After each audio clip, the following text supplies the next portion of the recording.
here with Volunteer Blue. And on behalf of Volunteer Blue and our many partner organizations, I'm delighted to welcome you all today.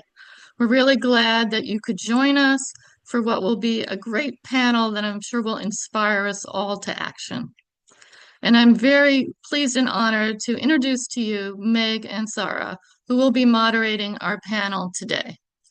Meg Sarah is currently the Chief of Public Engagement for the Massachusetts Attorney General. During the Biden-Harris administration, she served as the Chief of Program Operations and Director of the VISTA program for AmeriCorps, the federal agency focused on national service and volunteering.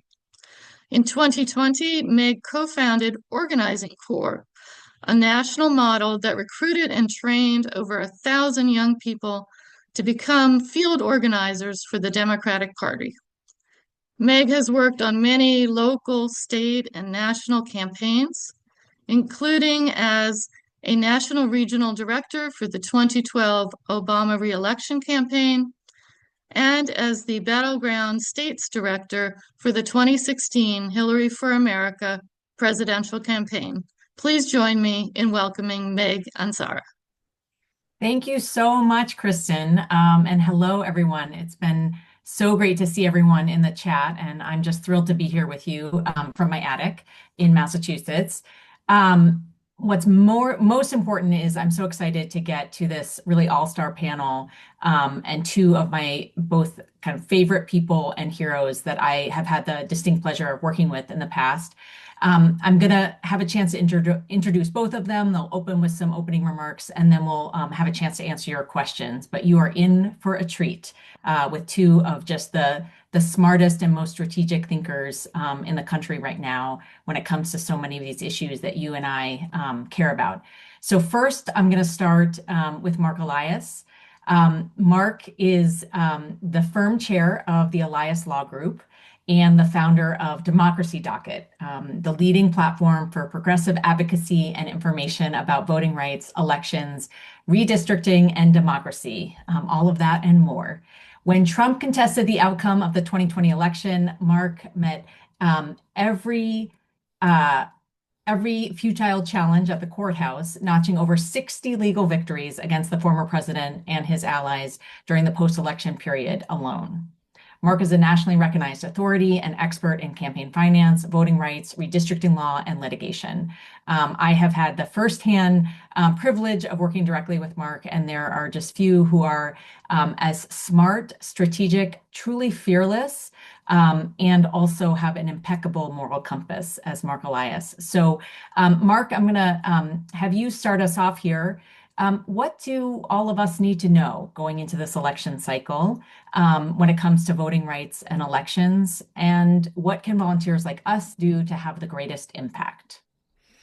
Yeah, so first of all, thank you all for joining, and thank you, Meg, for that kind introduction and for having me. I think the biggest message that I want everyone to know is that the Republican Party, while lots of other stuff's been going on, has continued to grind away at voter suppression and election subversion. You know, they have built since 2020 the RNC into really a voter suppression, election subversion war machine that has no other purpose. Like, the way in which you become the chair of the RNC these days is by being an election denier and by promising that you will attack voting rights. It's not organizing, it's not expanding messages, it's not doing persuasion. It's literally just attacking voting rights. And it's not just the RNC, it is a group of right-wing organizations that work in concert with them. And now it is the Department of Justice. You know, I am reminded, given Meg's current job, that, you know, just within the last week or so, the Department of Justice has sued Massachusetts for access to its voter rolls. That is one of 18 states that the Department of Justice has sued to get unredacted, full information on every voter in the state. And they are doing this now, as I mentioned, 18 states, all blue states. They said they're going to add Georgia, which I guess is the one token non-solidly blue state, to this equation. And that's just one action by the Department of Justice. But when you multiply it against all of the other things that are going on, what you realize is that the Republicans don't have a plan to win the election fair and square. Their plan to win is to make it harder for you to vote and easier for them to cheat. And the easier to cheat part takes the form of extreme gerrymandering, which John will talk about, and which I'm proud to work with John closely on litigation. It takes the form of mass voter challenges, which include, hundreds of thousands of voters who have done nothing wrong, but who have their eligibility to vote challenged So, because Mark, I'm sorry. This is the tech host. Can you get a little closer to your mic? There's a few people who are having a hard time Oh, really? hearing you. Rarely do people have a hard time hearing me I'm because sorry. I'm usually quite loud, but I will try to. Oh, that's excellent. Thank you. Okay, so I work with John on redistricting, but we are watching this not just in how they draw lines, but in their effort to prevent, for example, college students in North Carolina to vote, which is something that broke in the news yesterday. Their effort to restrict voting access through early vote. They're banning food and water for people waiting in lines. They're imposing new restrictions on college students to vote in New Hampshire. I could go on and on. I pulled the statistics so that I could give you guys a little bit of a flavor of this. Right now, as I sit here, there are 164 active voting rights cases in 45 states. Okay, that is an extraordinary number. 88 of them have been filed by the Republicans or their allies to make voting harder, including some of the examples I mentioned. Other examples are they want the ability to harass voters as they go in to vote. They say that's a First Amendment right. They want the ability to videotape voters and election officials. They think that's a First Amendment right. They are challenging the election procedure manual in Arizona, which is literally the book that tells poll workers how to do their jobs. So we're seeing this attack in state after state. And like I said, it's going on at the same time. There's so many other things going on at the national level that it's easy to lose sight of this and not pay attention. So in terms of what people can do, the biggest thing people can do is to call attention to this. More often than not, the reason why Republicans think they can get away with this is because no one is paying attention to this because they're paying attention to so many of the other outrages. And when the spotlight is shined on these activities, they oftentimes back away. So, you'll hear me say this undoubtedly as this program goes along. Every one of you has a platform. Every one of you has a town square where you can speak out. And I urge you to use it loudly and to use it regularly and to not shy away from hard conversations, but to lean into them. Whether it is with your friends, your families, your clients, your customers, your bridge club, your dinner companions, whoever it is, engage them on the need to protect free and fair elections. Tell them that this is an important issue for you and that it is something they need to stay educated about. It is something they need to stay active about.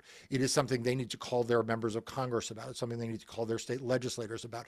It is something they need to say that if you work for the Attorney General of Massachusetts, it is something you need to prioritize. Because I promise you, there is no elected official, whether Democrat or Republican, whether they are good on these issues or bad on these issues, that does not respond at some level to public engagement and public pressure. So make sure Democratic and Republican elected officials at the county level, the state level, the national level, they are aware that this issue of free and fair elections is top of mind of yours. And I think if we all do that, that will be at least half the battle as we go forward. Thanks, Mark. Really appreciate you always keep it real and sobering, but also point to the action, and I would expect nothing less. So now Since I told them to call you. Yeah. Get to know your attorney general wherever you are. They're critical in this fight. But I'm here just as a volunteer. I have many questions for you, like I always do, but I want to have a chance to invite John Biziano into the conversation. John is also a friend and former colleague. So John Biziano, just briefly on his bio, serves as the president of the National Democratic Redistricting Committee, NDRC, and affiliates, organizations founded by President Obama and Attorney General Eric Holder and Speaker Nancy Pelosi in 2017. The NDRC operates as the centralized hub for executing a comprehensive redistricting strategy that shifts power back to voters, creating fair districts where Democrats can compete. John joined the NDRC team shortly after its launch in 2017 as a veteran of the Obama White House and 3 presidential campaigns, 2 of which I had a chance to work on with him.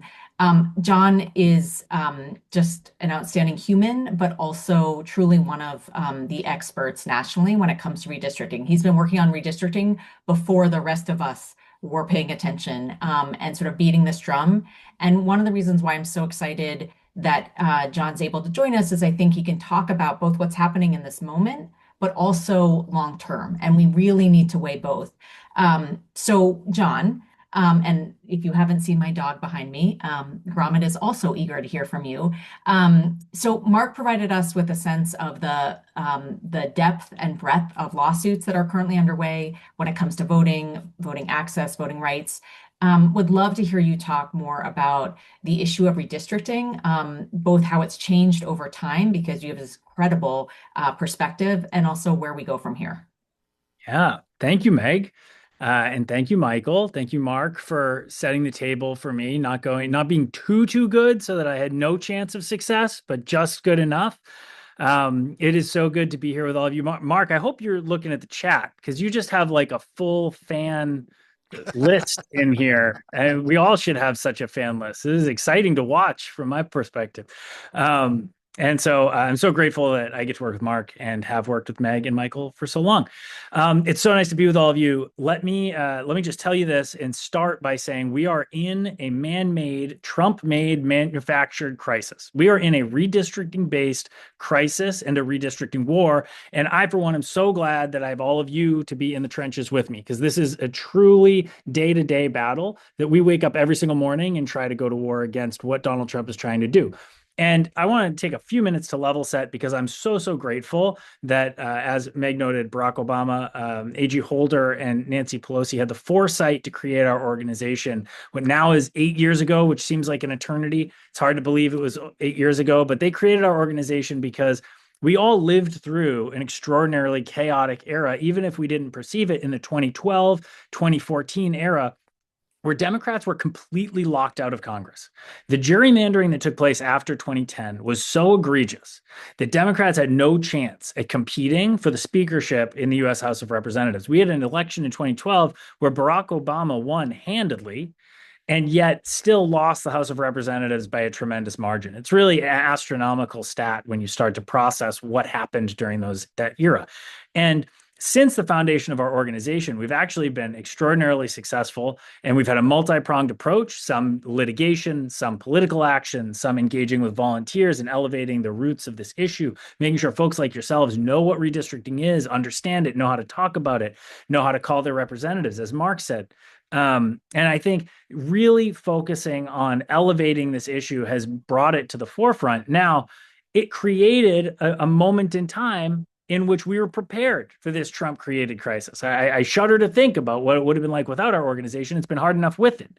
And so what we're currently seeing in this state of play, thanks to our work, was we had 2 of the fairest congressional election maps in history, the past 2 congressional election cycles. They weren't perfect. We had states like Texas that were already gerrymandered, places like Florida that were already gerrymandered. But on the whole, it only produced about a 2-seat Republican gain, right?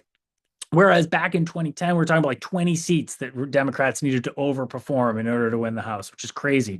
And Trump is threatening to take us back there. And that's what happened. When Donald Trump picked up the phone just a few months ago, it feels like 9 years ago, a few months ago, and called Greg Abbott to say, Governor Abbott in Texas, I want you to gerrymander your maps as much as possible because I know I can't win this cycle fairly. Right. And we all have to appreciate that. Many people ask me, why hasn't this happened before? Why hasn't a president cared? The reality is no one has truly been able to look themselves in the mirror as a president and say, I cannot win fairly. And Donald Trump can do that. He has no qualms about it. He feels comfortable for whatever reason stepping into the foray in the public space and saying, I couldn't win. Our ideas can't win. The things we're putting forward can't win. Nothing about what I'm producing as a president is going to be successful in a midterms. So I need you, Greg Abbott in Texas, to cheat as much as possible. And he said they drew a map that was going to gain Republicans 5 seats. I question whether or not 5 is a viable number, but either way, he does believe that they took 5 seats out of Texas. And what we saw after that is truly remarkable. We saw Governor Newsom and folks in California pick up the pen and say, we as a population, and we're going to let the citizens vote on it, are going to redraw our maps to respond to Texas. And they did. We saw an election in California that had 8+ million people show up with only redistricting ballot question on the ballot. And many of you were probably those people. So I appreciate that. Thank you for that. And an election that these folks didn't even know was going to happen just a short bit ago, right? That's remarkable. And I think that shows how much redistricting has become paramount and impactful, and people understand it. People know that he's trying to cheat them out of their voice, and that's exactly what he's doing. So since then, we've seen them take action and draw a new map in Missouri, which drew Kansas City into basically a half a pizza, cutting up Kansas City. Just to give folks general perspective, for the first time in history, right? Missouri is going to send 0 people to the U.S. Congress that will fully be representing Kansas City. There's not going to be a human in Washington that truly has the representation of Kansas City as a city, the most populous city in Missouri, the economic driver of Missouri. I'll let those of you from St. Louis argue about which of the two is the larger economic driver, but for the most part, we're talking about the largest population for sure, and they cut it up into a pizza, and they're going to try and dilute that vote catastrophically. So we've continued to see Republicans take action. Democrats have been taking action as best they can in many states across the country. We're currently seeing a lot of action focused on Virginia, where we have a moment in time in Virginia right now where a lot of steps need to happen, but we're likely to see a special election sometime in the spring, similar to California, focused on giving the voters the ability to respond to what Trump's doing elsewhere. And one more major note is that the next big one for everybody's radar, because there have been a lot of states that are like 1 seat, and sometimes not everybody focuses on it. But the next huge one to keep in mind is Florida. Governor DeSantis, seems to feel super sad and left out because Governor Abbott is getting all this publicity and credit about this. So sad DeSantis is doing his thing where he's telling everybody he needs to gerrymander. So Florida is likely going to try and pick up the pen and draw a new map that will be extremely racially polarizing, and also try and draw out a bunch of Democrats very quickly. So with that, I know we want to get to questions. I realize I've been on a strung out diatribe about trying to scream about gerrymandering for the past 8 years, and that has brought me here. So I just want to thank you all again, and thank you for taking the time to be here. Thank you for volunteering. Thank you for every hour you've given, every moment you've given, every call you've made, every door you've knocked. It makes such a big difference when we're trying to impact this astronomical hurdle that Trump's trying to put before us. So thank you, and I'll turn it back to Meg. Thank you so much, John and Mark, for those powerful words. And look, we could be talking about this forever, but really want to make sure that we have a chance to answer your questions. So I put this in the chat, but please, we've got plenty of time. And trust me, both John and Mark can take it. So let's make sure to get as many questions in as possible. Put them in the chat, and I'll do my best to answer. We also had some questions submitted in advance that we'll also tackle. Want to make sure that we're talking about the things that are most helpful to you. I also just want to put another plug in the chat. If you want to continue to follow these issues, it's a lot and things are changing really quickly. So Democracy Docket, which is Mark's publication, is just a must read.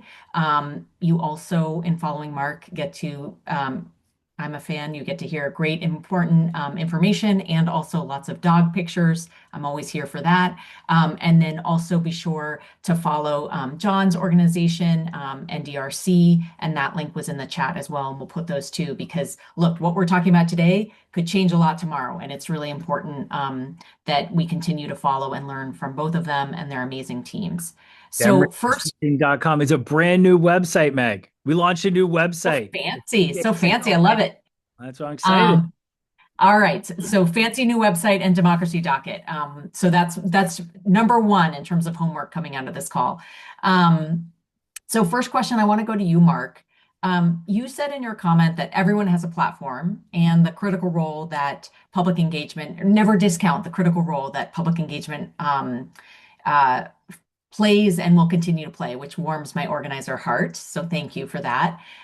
Where do we focus that energy? Right now we've got over 650 volunteers who are, want to do everything we can. So who should we contact?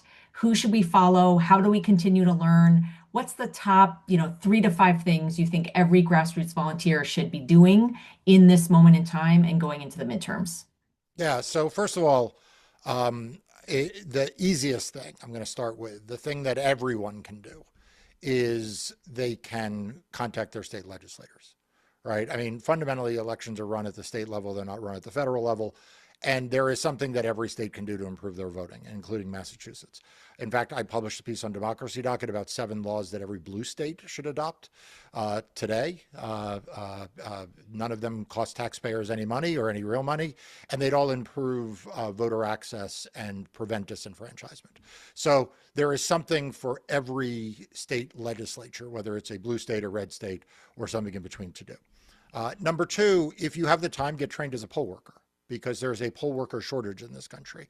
And in a lot of places like Massachusetts, where they administer, or New Hampshire, where they administer elections at the hyper local level, and I mean at the hyper local level, they need more poll workers, but they need them everywhere. Like even in vote by mail states, they need more poll workers. If you can't afford the time to become an officially trained poll worker, contact your state or local Democratic Party organization, because they need poll observers, or they need volunteers to be involved in this. And they also, by the way, need volunteers to do voter contact. The easiest way to prevent there from being problems on election day or after election day is to persuade people to register to vote, to make a plan to vote, and to do so for Democratic candidates up and down the ballot. If you do those things, and so being involved in the efforts to help make sure that voters are educated about what their options are for registration and in-person voting or voting by mail, and that they have the information they need about the candidates that they should support, goes a long way towards making sure we have free and fair elections. And finally, I would say that if partisan politics is not for you, if you're just someone who is like, look, I don't necessarily agree with what Meg and Marc and John have done supporting individual candidates, there are lots of progressive nonprofit organizations that do this work. And so find one of those organizations that does voter registration or voter education or voter protection, and volunteer for them, because all of these organizations, I mean, I've known Meg a long time. When she was an organizer, I don't think she ever said she had enough people. So, all of these organizations need people's time and effort, and do that. And I'll just make one last plug for your platform. There is oftentimes people will say, well, I'm doing these other things, but I've got an uncle or an aunt or a friend who, has bought into Donald Trump. And what I say is, don't avoid the hard conversations with them. I mean, be respectful, but don't avoid the hard conversations. Talk to them about why what Donald Trump is doing is hurting our country and our democracy. Talk to your friends and your family and your circle of influence. I mean, I can't remember I got 2 organizers with me here, so they're going to tell me the right terminology here. But oftentimes it is these close relationships in which you can make the greatest difference in creating real change.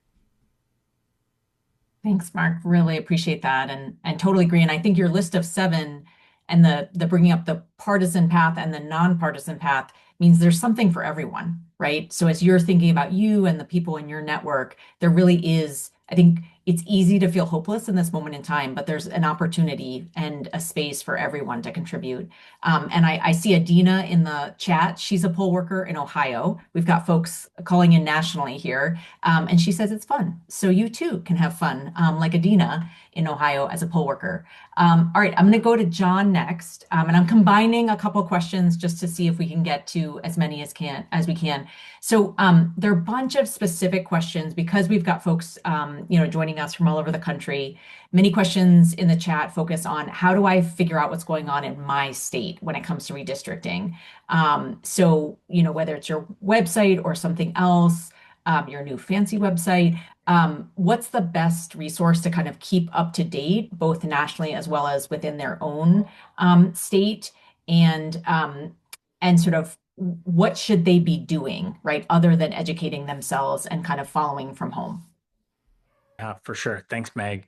And I'll start by saying Mark's so right about having the difficult conversations with folks, but um, a great way to have that conversation, I believe, is through redistricting and gerrymandering. Because although it's kind of a wonky, difficult topic, it is one that almost everybody understands in the end and dislikes, right? And this is like something that's proven true throughout this entire Trump-made crisis, is that the people do not want this, right? Like when you talk to a normal person, anyone on the street, even if they're not politically educated, and you say, hey, do you think the politicians should be able to draw their own districts and make sure that they get to sit wherever they want to sit in Congress? Like, it doesn't make sense to anybody. No one thinks that that's the best path forward outside of Donald Trump and a small group of Republicans that are trying to preserve their own power. So I agree with Mark, and I also think it's a great place to have starter conversations with folks that may not be exactly aligned with everything you think. Now,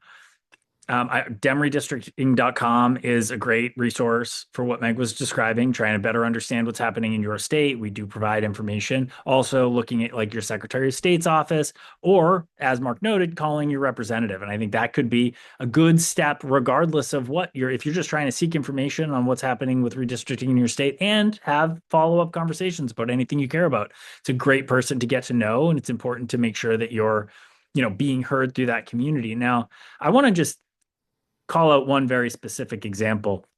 And I know it's so easy to get cynical right now, and I've been it sometimes, and that's okay. It's okay to have those difficult moments. But what happened in Indiana last week is truly remarkable. And what we saw happen in Indiana, for those that don't know, is Donald Trump began very shortly after he called Greg Abbott in Texas, putting a great deal of pressure on the Indiana Republican legislature to redraw their maps. They were planning to carve out two Democratic seats, historically Democratic seats, long-held Democratic seats. They were going to draw them into oblivion, try and make them extraordinarily red. Again, similar to what I was describing in Missouri, the city of Indianapolis would have had no representation. It would have been cut into four pieces. It's truly crazy. It's not what anybody intended when they planned this process, right? And Donald Trump brought the state Senate in Indiana to the White House. He had them like take a big picture on the White House steps. I'm sure he gave them the little White House M&Ms. He like made a big deal of it. He met with the leadership in the Oval Office. He had JD Vance fly in and out of Indiana like it was a pit stop for Marine 2. It was remarkable how much taxpayer dollars got spent just in Trump's time and Vance's time and jet gas to fly back and forth to Indiana and pressure these legislators and tell them what to do. In the end, they did the right thing. And a lot of them did. 21 out of 40 Republicans voted against gerrymandering a map. And that's because of people like you that called their state legislature and flooded the airwaves with constant rhetoric. And they were clear, no one in Indiana, when it came to voters, wanted this to happen. And, even in a time that we can get so cynical and it can feel like democracy is slipping away from us, there are moments like Indiana that we should all take stock in and remind ourselves that people do still have power in this democracy. And like, as long as we're being heard and using our voices effectively, calling your legislator, taking action, going to a rally at a state capitol, I think anything is still possible. Thanks, John. I really appreciate it. And we've got some proud Hoosiers in the chat. Well done. Thank Yeah. And I want to call attention to Macy's point. Like that didn't just happen, right? People taking courageous stances didn't happen. It happened due to organizing pressure and sustained pressure to understand that constituents were watching, they were paying attention and didn't want this. I really appreciate you calling attention to that. So definitely go to that website, talk to your legislators. I think, again, some really good homework for folks. Marc, I want to come back to you on two questions. So one is really around just voting. And I think folks are feeling confused right now about, and this is sort of the age-old question that I feel like you and I have engaged with on many election cycles, which is how do you account for the cheating and misinformation, but not in turn contribute to further suppressing the vote. And so what should we be communicating in terms of, how people should be voting, that both acknowledges the shenanigans that are taking place and very real, but aren't uh, exacerbating the fear and distrust that we also know is really destructive in terms of our voting process. So I'll start there, and then I've got a part two for you as well. Sure. So I think that there's been a lot of thinking about this, and it's changed a little bit over time. I think that there is always this balance between, if you talk about voter suppression, are you creating a sense, well, there's no point in voting if my vote is going to be suppressed, or if it's all rigged, why show up? And on the other hand, educating people what's going on. I think that over time, there is a better sense now that because the other side is talking so much about this, there is a greater need to address the issues. Now, how you address the issues is still important, but I don't think ignoring it is really an option anymore because Trump himself is talking about it so often. I think that the way that I think about it is the following. The first is that Donald Trump wants you to believe that everything is futile. He wants you to think it's all rigged. He wants you to think, by the way, the Supreme Court is rigged. And every time I hear people say, well, the Supreme Court, will never rule in favor of us, I think you're actually doing the work that Donald Trump wants you to do. The fact is, we have won cases in the Supreme Court. John and I have won cases together in the Supreme Court. And that is also true about voting and the voter suppression laws and the laws and the counting and certification of elections. He wants you to think that there's no point in voting because it's all going to be rigged on the backside. So don't give him that. Like, don't give him your apathy or your futility, because that's what he wants. So we need to be attentive to the fact that there are people out there trying to make it harder for you to vote. We need to be attentive to the fact that there are people out there cheating, but we cannot succumb to that as a foregone conclusion. We have to insist that our elections are going to be free and fair. We have to insist that our votes do count. And we have to insist that the election results are accurately certified. And I'm here as testament to the fact that when we don't give that to Donald Trump, good things happen. I mean, the fact is Donald Trump tried to rig the outcome of the 2020 election in Michigan by preventing the Republicans on the bipartisan canvassing board in Wayne County, which is where Detroit is, tried to convince them to refuse to certify. And in fact, on the first vote, they did refuse to certify. But there were so many people expressing outrage at that meeting that they actually flipped their vote and they did certify the results. And then it went to the statewide canvassing board. And by then Donald Trump's campaign was all in on this. They invited, these folks to the White House for meetings, right? But again, there was so much public attention to what was happening that they did certify the election results. And I could give you story after story, whether it is judges in Wisconsin, when it had a very Republican conservative state Supreme Court, where we eked out by one vote the vote we needed to certify the election results. On the U.S. Supreme Court, where John corrected me, we won 2 cases in the U.S. Supreme Court. The fact is, when the public is paying attention and is engaged on this stuff, judges and justices, election officials and secretaries of state and AGs, they all live in your communities. They all go to their kids' soccer games. None of them want to be outed or to be focused on as the person who is stealing an election or suppressing the vote. Those things are able to succeed when people like you are not calling it out. When we all call it out and we don't give in to the cynicism, then that is when we can prevent it from happening. Can definitely attest to that. You've kept me away from some dark times in terms of, don't give them your attention and your belief, and don't further their message. So just as a follow-up to that, there's a question in the chat, which is just about, are there particular avenues of voting that are more secure, more safer, vote by mail, early vote, drop boxes? Like, is there a preferred, do you recommend a particular method that you think is safer, again, given the world that we're in right now? Yeah, so there's no topic that gets me in more trouble than this one, because the folks from vote by mail states love vote by mail. The folks in New England love in-person voting. The states like Florida that have histories of early in-person voting, they love that. So let me answer it this way. The best way to vote is the way that you're going to vote. Okay, so before we get to the marginal benefits of one to the other, the biggest challenge we have is not enough people vote, not enough people register, and not enough people vote. So if you are a person who prefers to vote by mail, vote by mail.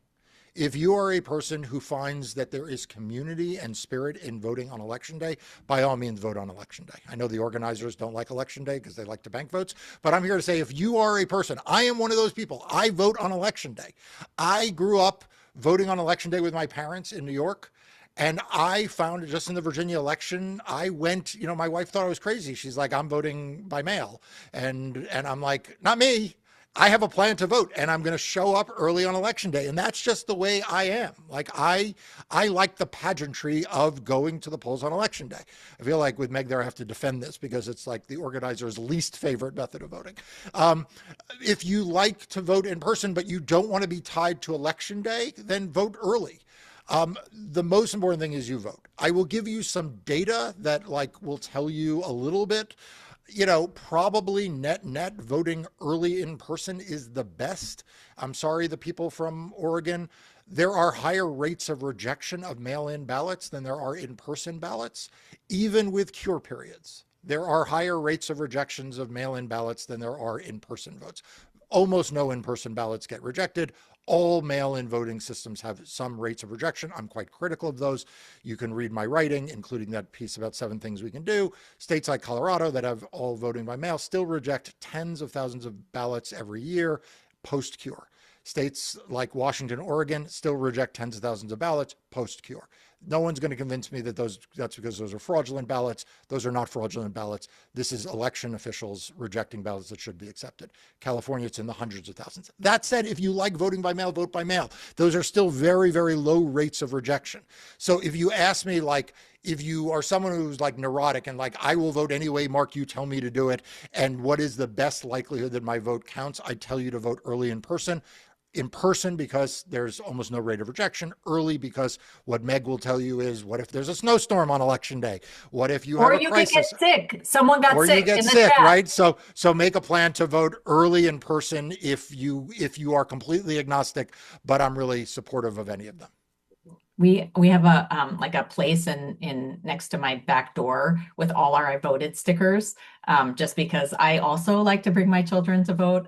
So vote whatever's easiest, make a plan, make the people around you make a plan, all of that. Yeah, I just want to quickly, because the Oregonians, as they always do, are we have the best system. Here's the thing. If you're from Oregon, it is the best system because you all love voting by mail.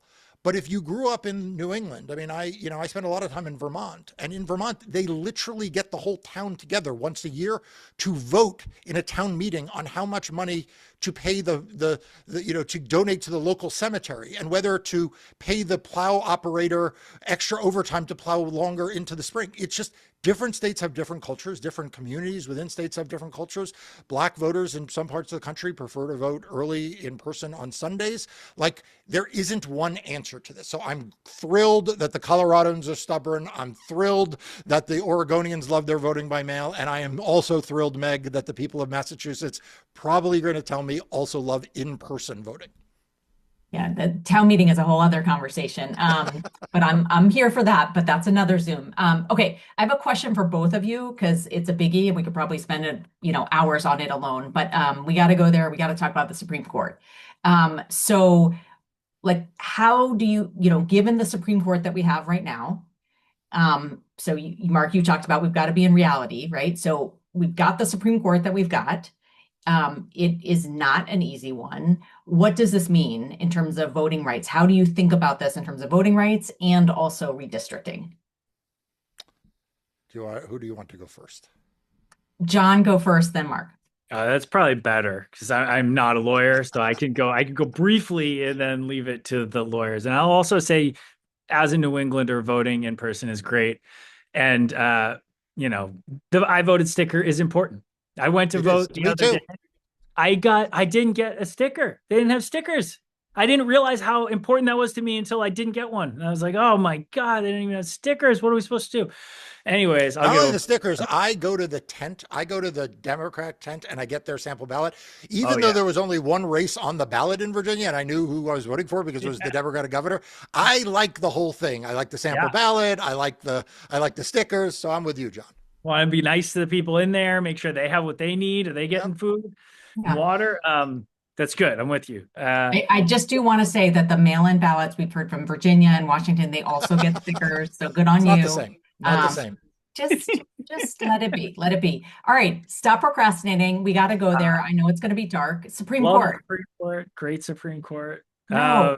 No, I think extraordinarily complicated and really difficult. As Mark noted, we've been before this Supreme Court a number of times with redistricting related cases, and I think the most notable one is recently in Alabama, just 2 years ago. Feels recent.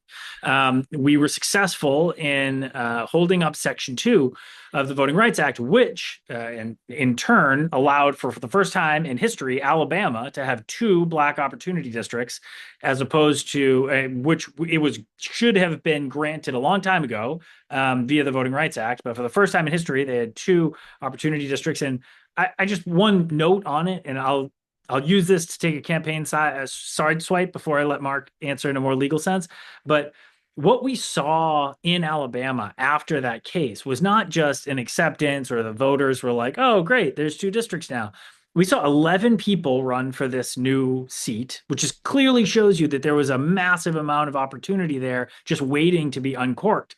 And we also saw an uptick of like 110% in turnout. Like people were so excited to have their voices heard for the first time in so long, or ever in some capacity, that they were able to turn out really quickly. So again, I just want to affirm the positive view that like if you give people the reality and the ability to vote, they will take it. And with that, Mark, I'll let you answer the question on the Supreme Court more tactfully. Look, the court is what it is. I mean, like I'm not gonna pretend that that the Supreme Court right now is balanced. I actually argued a case in the Supreme Court last week, so I have this firsthand. I argued a case to try to uphold a decades-old campaign finance law that the Republicans are challenging. The Trump Justice Department refused to defend this law, notwithstanding the fact that it had been defended by Democratic and Republican administrations in the past. So I stepped forward as tribute to step into the breach and say, okay, I'll defend the campaign finance law. And I heard everybody tell me going into the argument that I had no chance of winning. And that may be true. It may be that at the end, I wind up losing the case because after all, why did this Supreme Court take a case to hear this law if they were predisposed to just say all is well, no problem here, right? So like I'm very realistic about the court, but here's the thing. There are still opportunities to win important cases in the Supreme Court. I've argued now my fifth case in the Supreme Court. I've had four wins. We'll wait to see what happens with this one. And in all four, which were redistricting cases, I took the law as it was on good, at face value, which was a pretty conservative set of constitutional laws. And I deployed them in the way that were most advantageous to the voters that I was representing, which were a coalition in each case of black voters, actually, not even Hispanic voters. And we won. And the net effect of that was we struck down the lines in North Carolina. We struck down the state legislative and the congressional lines in Virginia.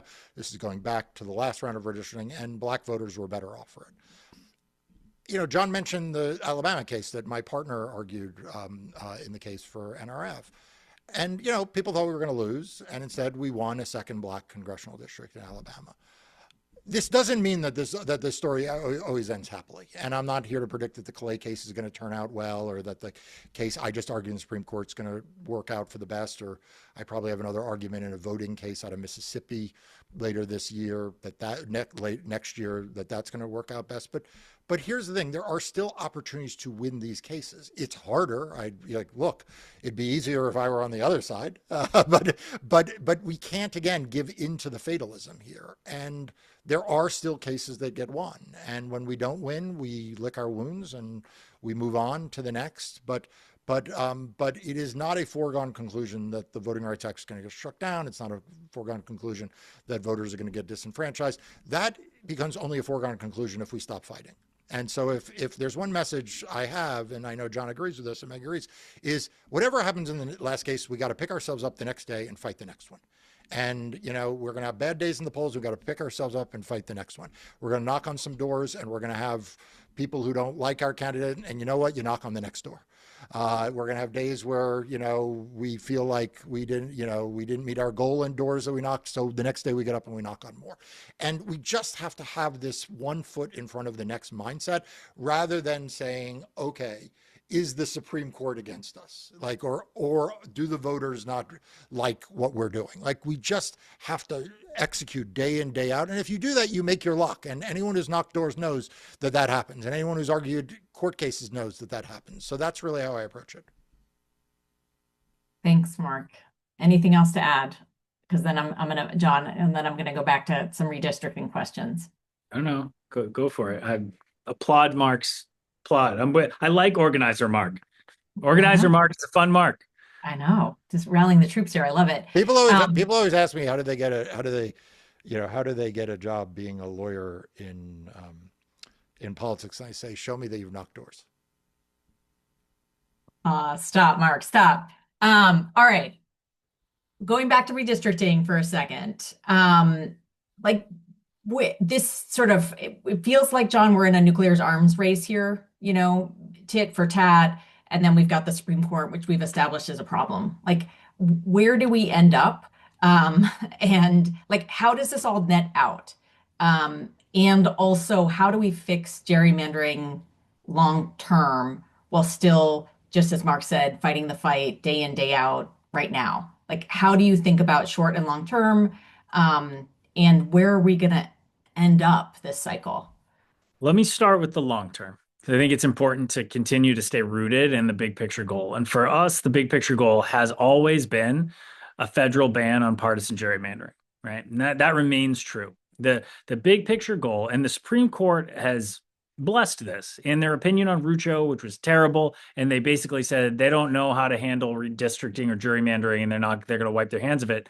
What they also said was, at any point, the legislature can pick up the pen and create a bill and send it to the president that says partisan gerrymandering is banned in this country.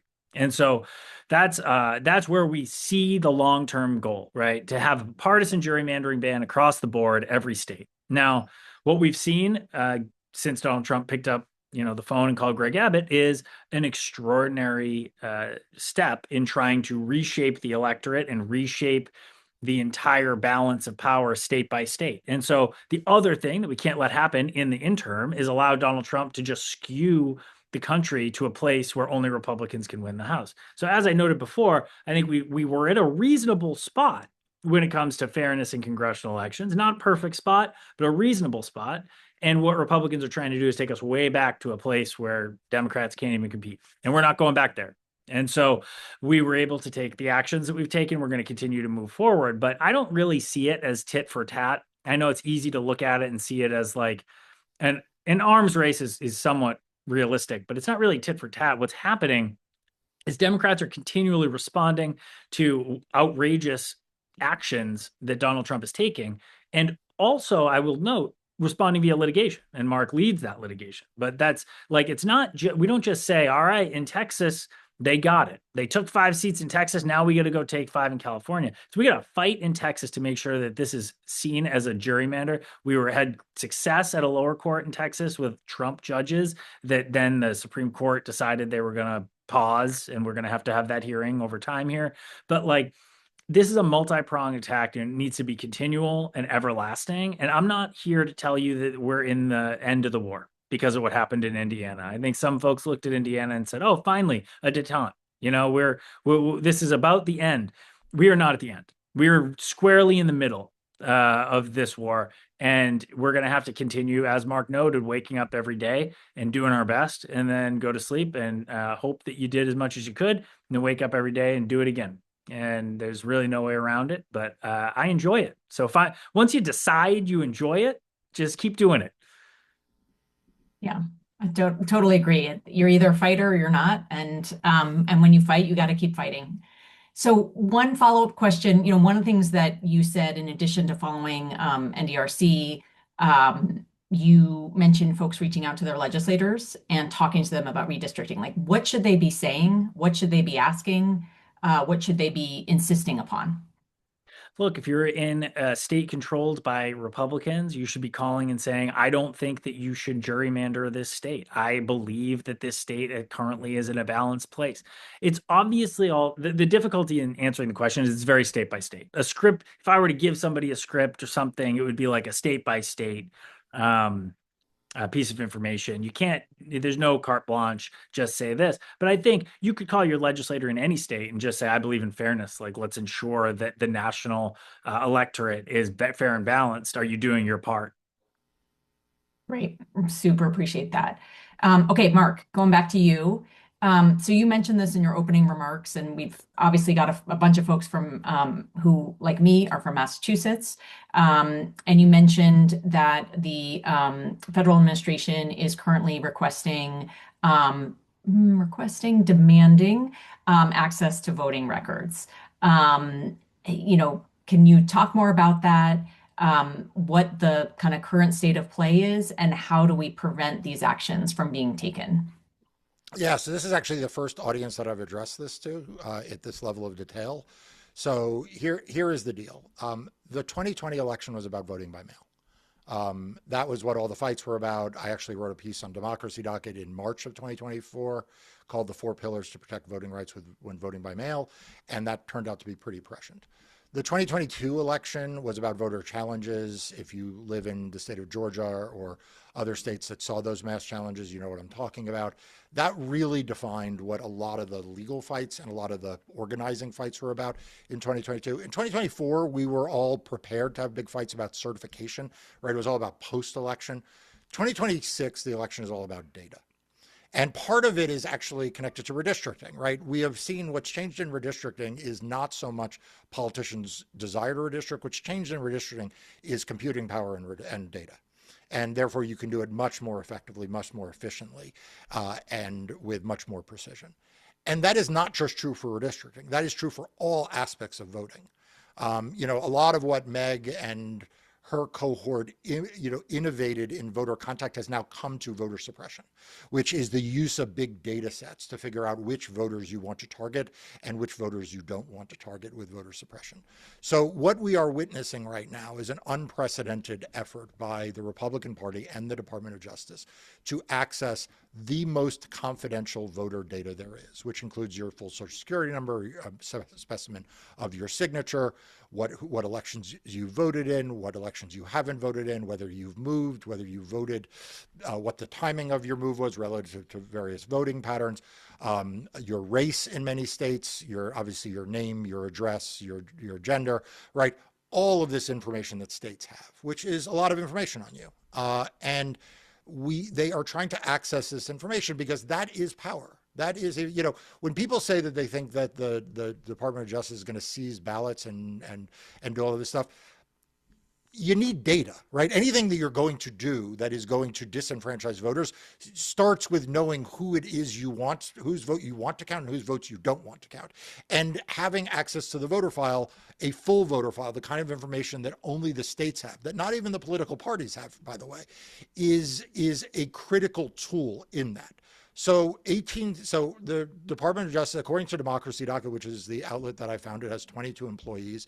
It, by the way, puts out free newsletters every day. So if you sign up, they don't sell your email address. They don't share it with anyone. They just send you a newsletter every day that summarizes what's going on for free. So I recommend everyone subscribe there. But what their reporting has shown is that that the Department of Justice has sought this information essentially from every state. There may be a couple of exceptions like North Dakota that don't have voter registration, but they've essentially sought it from every state. And they have started suing the blue states that have not complied. So they've sued 18 states as we sit here today. My law firm, we have intervened to fight on behalf of voters in 14 of those. As I sit here, we are preparing to intervene in the remaining 4, including in the great Commonwealth of Massachusetts. So there are lawyers who are fighting against the Department of Justice here, including AGs in some states, us in some states, but there's going to be a lot of legal fights here. What we also know is that there are 4 states that have given in. There are 4 states that have announced that they have provided this information to the Trump administration. Now, someplace between the 18 plus 4, which is 22, and 50, or let's call it 48, there are another 20 states or so that, frankly, we don't fully know what they're going to do. Those are controlled by Republicans, principally. And they're probably not all that thrilled with turning over this data. Their constituents are certainly not thrilled with turning over this data, but they also don't want to say no to the Trump Justice Department. So that's probably where on the calling your legislator level, you're contacting your election official, where the action is going to be. Because if you're the Secretary of State of Indiana, since we've been talking of Indiana, which is one of those states that is not decided, like it's kind of a no-win, right? On the one hand, if you turn over people's social security numbers, signatures, date of births, all of this information, like you've got some angry constituents. If you don't turn it over, you have an angry Trump Department of Justice.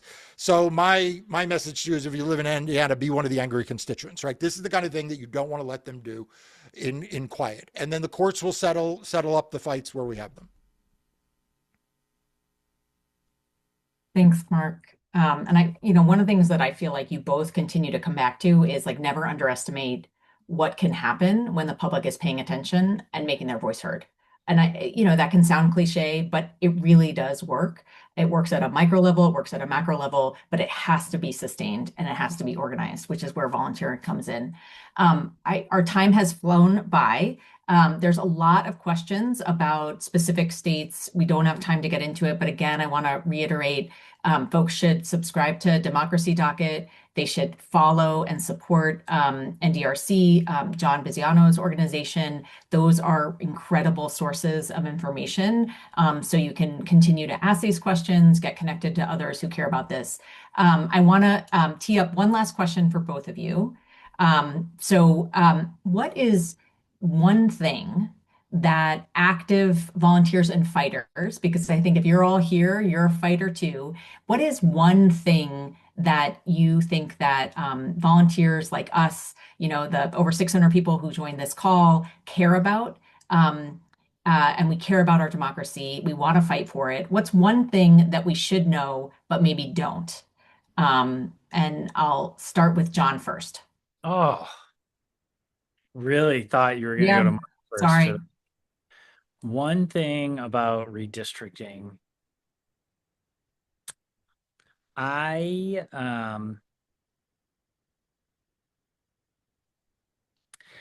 think it's that we really do have a path to a good place on this issue and in this country. And I've tried to describe it throughout this call, so it's not entirely brand new, but it's so easy to feel like we're lost in a gerrymandering, end game, and it's just going to be completely catastrophic. And there are ways out, but we need federal legislation. We need people to stand up and ask for gerrymandering to be stopped.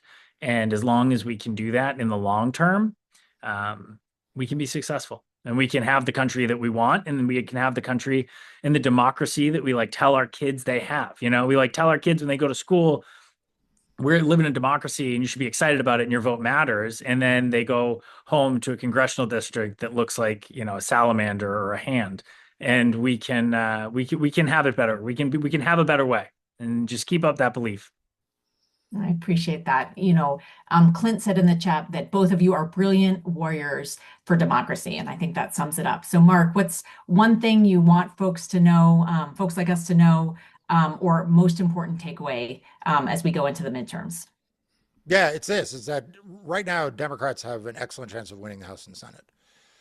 They are favored to win the House. There is a direct path to win the Senate. I think that there is a very good chance that the election results in the House could be not even that close, that Democrats retake the House.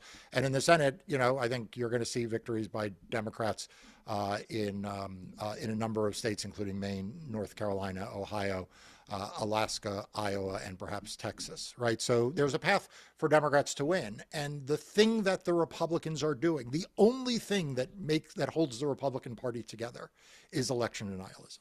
You can be in favor of tariffs or opposed to tariffs and still be a Republican in good standing. You can be pro-choice. Hell, the head of HHS, Kennedy, used to be pro-choice and still serve in the cabinet. You can even be skeptical on guns and be part of the MAGA coalition. The only thing that unites them is election denialism, election subversion, and voter suppression. And our side doesn't fully get that.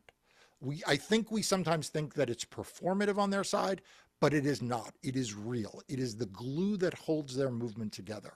And we're going to see more and more of it. And at that moment, when we see more and more of it, we need people not to take a step back, like the big legacy media corporations and the cowardly law firms. We need them not to try to make peace with it, like the tech CEOs and the universities. We need ordinary Americans to do what they did when they showed up at No Kings rallies. We need them to do the things that are hard, which is to say, this is not okay. We are not going to tolerate this in Oregon or New Hampshire or Massachusetts or Virginia or any of the other states that I saw go by at the beginning of this. We're not going to let this happen in our community. We're going to stand up and we're going to fight against it. And I think if we do that, we'll be successful, but we can't underestimate how much commitment there is on the other side to that. Thank you so much, Mark and John. You know, as someone said, I think both of you have made it clear we just need to execute and fight every single day. It's hard work. It is not easy, but we've got to keep it going. So thank you so much for helping us to be better warriors for democracy, just like the two of you. So appreciate everything that you're doing. And I'll turn it back to Kristen. Right. Well, thank you, Meg, for such a great job moderating this informative and energizing panel. And of course, thank you to our great speakers who were so inspiring. And for everyone, just remember, you can support and take action with our speakers. Just look in the chat for the links. And we've been asking lots of questions of the speakers. So now we have some questions for you. So we're going to have a poll that's going to pop up on the screen, and your answers will help shape our approach to 2026. So we'd greatly appreciate if you could take a minute and do the poll. Hopefully you see it now and can fill it out as I continue to wrap up. We do want to encourage you to take a look at the Volunteer Blue website, which has the actions from all our partners. You can take a look through that, and of course, the action document, which has effective steps you can take next. And if you're not sure what the best match is for you, you can always sign up for one of our coaching sessions where you really get one-on-one advice to your interests, your time, and your talents. And let's all remember to do some relational organizing over this holiday season. Ask your family and friends what they're going to be doing in 2026 to success in the midterms. If they aren't sure, you can tell them about this program, you can tell them about Volunteer Blue, and you can help them make a start. And finally, on behalf of Volunteer Blue and all of our partners, we really appreciate that you joined us here today. We appreciate your dedicated activism, and we look forward to working with you to win in the midterms in 2026. Thank you.